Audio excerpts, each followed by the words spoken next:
And welcome back my YouTube channel SK Jha and associates. आज का जो हमारा टॉपिक है वो टॉपिक है वुमेन राइट्स इन इंडिया, यानी कि भारत में महिलाओं को क्या अधिकार दिया गया है, बच्चे के कस्टडी से लेकर प्रॉपर्टी तक का हक। तो ये क्या अधिकार मिला है, उस अधिकार के बारे में अभी बात करेंगे, जिसमें कि हमारा होगा बच्चे का कस्टडी और प्रॉपर्टी पर हक। ये क्या है कानूनी अधिकार, इस पर आज बात करेंगे।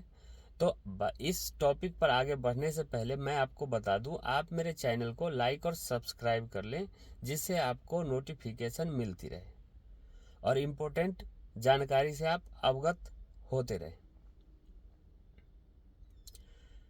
तो आपको मैं बता दूं, वुमेन राइट्स इन इंडिया में फर्स्ट आता है हमारा स्त्री धन का अधिकार। हिंदू मैरिज एक्ट 1955 के अकॉर्डिंग स्त्री धन का अधिकार मिला हुआ है। सेकंड आता है हमारा घर का अधिकार। थर्ड हमारा आता है रिश्ते की प्रतिबद्धता का अधिकार, right to commitment in relationship. जब तक वह पति के साथ रहती है और वह तलाक नहीं लेती, तब तक उसके पति किसी से ना तो शादी कर सकता है और ना कोई संबंध बना सकता है। ऐसा करने पर उसे पनिशमेंट दिया जाएगा। आईपीसी सेक्शन 497 के according adultery in marriage charge लगेगा तथा वाइफ तलाक भी ले सकती है। फोर्थ नंबर पे आता है हमारा भरण पोषण का अधिकार, राइट टू मेंटेनेंस। हिंदू दत्तक या भरण पोषण अधिनियम 1956 के सेक्शन 18 के अकॉर्डिंग हिंदू पत्नी अपने जीवन काल में भरण पोषण की हकदार है। वो सेक्शन हमारा 25 भी कहता है।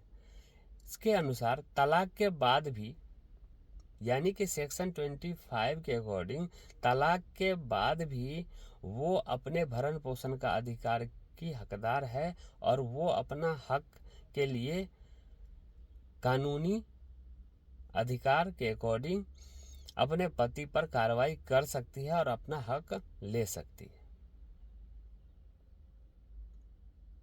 अब आते हैं फिफ्थ अधिकार। वो जो फिफ्थ अधिकार है बच्चे की कस्टडी का अधिकार, राइट टू चाइल्ड्स कस्टडी। अगर पति पत्नी अलग अलग रहते हैं तो नाबालिग बच्चे का भरण पोषण उसकी मां अपने पास रख करके करेगी तथा भरण पोषण के पैसे अपने पति से वो लेगी। यानी कि बच्चे की कस्टडी का अधिकार महिला को मिला हुआ है। अगर उसके बच्चे नाबालिग हैं तो वो उसे अपने पास रखने का अधिकार रखती है और वो माँ के पास ही रहेगा।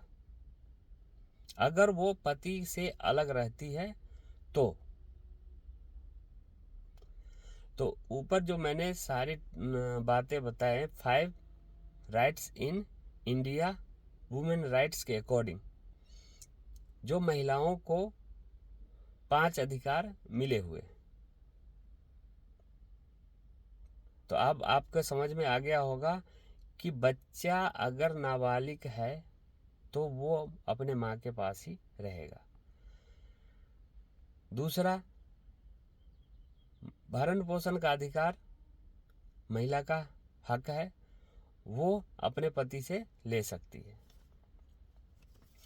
घर में रहने का अधिकार और उसकी जो पर्सनल जो स्त्री धन है, स्त्री धन बोले तो उस पर मैंने पहले बता चुका हूँ आपको कि जो उसे शादी में, शादी के पहले, शादी के बाद, बच्चे को जन्म देने के वक्त जो जो उपहार स्वरूप सोना, पैसे या प्रॉपर्टी, चल अचल संपत्ति मिलती है, उस पर सिर्फ महिलाओं का अधिकार है। तो एक मैंने आपको बता दिया कि ये 5 अधिकार भारत में उन्हें कानूनी तौर पर मिला हुआ है। वो अधिकार है हमारा, फिर से बता रहा हूँ, स्त्री धन का अधिकार, घर का अधिकार, रिश्ते की प्रतिबद्धता का अधिकार, जब तक वो पति के साथ है तब तक उसके पति ना तो कोई दूसरा शादी कर सकता है, ना किसी दूसरे के साथ संबंध बना सकता है। अगर संबंध बनाता है तो 497 एक्ट के अकॉर्डिंग उस पर एडल्ट्री ऑफ मैरिज चार्ज लगेगा तथा वाइफ तलाक भी ले सकती है। भरण पोषण का अधिकार और बच्चे को कस्टडी का अधिकार। हाँ, बच्चे का कस्टडी का अधिकार जो आपको है वो सिर्फ है नाबालिग बच्चे का। तो ये कॉमन बातें हैं जो आपको भारत सरकार ने अधिकार दिया हुआ है। Okay, thank you. लेकिन जाते जाते मैं आपको बता दूं, आप मेरे चैनल को लाइक और सब्सक्राइब कर ले, जिससे आपको नोटिफिकेशन मिलती रहे। Thank you.